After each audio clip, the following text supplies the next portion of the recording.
kalau kita bicara pengen harga murah, memang betul. Tapi kan pada akhirnya yang dibutuhkan bukan benar-benar harga murah, tapi kemampuan membeli mereka lebih tinggi ya di mau. Pada saat mereka kemampuan membelinya lebih tinggi karena ekonomi kita membaik, otomatis kan kesannya harga murah. Bukan karena harga dipaksa murah karena dolar turun. Itu dua hal yang berbeda. Nah, ini keren nih. Asik banget penjelasan ini. Mikro pun juga kena gitu, UMKM juga paham nih maksudnya nih. Iya juga ya. Karena bahaya loh. Kalau secara makro sampai dolar anjlok 20% terus kan bahaya. Oke. Berarti judulnya satu-satunya nih ya, Pak ya. Satu-satunya yang bisa mengalahkan Bitcoin adalah Satu-satunya yang bisa mengalahkan Bitcoin menurut saya adalah token blockchain yang lain. saya sudah menduga arahnya ke sana ya. Karena kalau kita bicara emas itu sudah bisa, karena emas itu sudah mature. Iya, tapi maksudnya biar meyakinkan teman-teman semua, bagi bukan mengajak ya teman-teman ya, bagi akhirnya masih ragu, mematahkan diri apa segala macamnya gitu, biar tahu dulu nih. Saya lihat kerabatnya kemarin kan, kalau tiba-tiba dibilang gimana? Apakah nanti Pak Oscar akan bertanggung jawab kalau duit saya hilang di Dodax? Misalnya, saya udah bela-belain nggak pakai cold wallet nih. Dalam begitu masih percayakan pada Dodax karena orangnya ada di Indonesia. Indodax itu kan perusahaan yang sudah diawasi oleh OJK. Iya. Ya sama seperti perusahaan keuangan lainnya, sama seperti bank, sama seperti kayak perusahaan sekuritas itu sudah diawasi oleh BI itu, di OJK.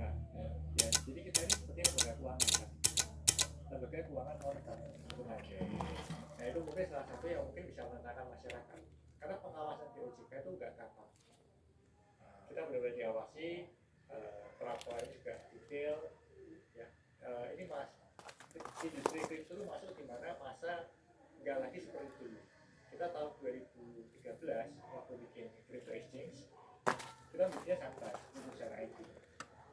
Tahun 2017 kita mulai berubah di blog.id, kita mulai ada pengawasan. Ya, pengawasannya lebih sedikit besar komunitas. Di tahun 2024, 2025 kita mulai diawasi sebagai perusahaan keuangan. Jadi nggak boleh jadi mata uang ya, karena kan malah jadi bahaya. Orang dulu ngiranya kripto ini mata uang menggunakan rupiah kan, sementara regulasi mengatakan bahwa tidak ada yang bisa mengalahkan rupiah.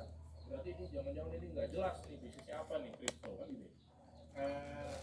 Sebenarnya kalau secara kita diawasi OJK itu kripto memang lebih dipandang sebagai mata uang asing. Salah satunya di kripto boleh? Nggak boleh dong, kan di Indonesia ada undang-undang mata uang rupiah. Iya. Jadi bukan tentang kripto sebagai pembayaran, ya. Kalau sebagai pembayaran itu nabrak undang-undang mata uang rupiah. Iya. Di mana mewajibkan transaksi harus dengan rupiah.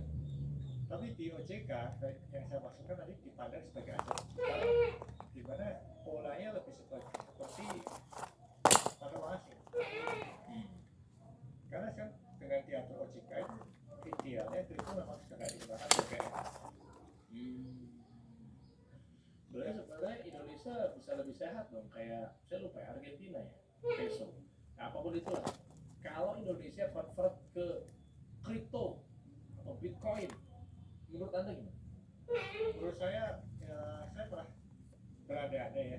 Anggap aja kita sebut dataran. Ya. Karena sekarang itu adalah currency blocking yang paling powerful ya di Indonesia. Idealnya kalau memang Indonesia mau membuat reserve dalam bentuk Bitcoin misalnya, pakai dana negara, menurut saya itu memungkinkan dan cukup bagus sih kalau ada diversifikasi aset, tapi bukan dalam skala besar. 1% atau 1,5% aja.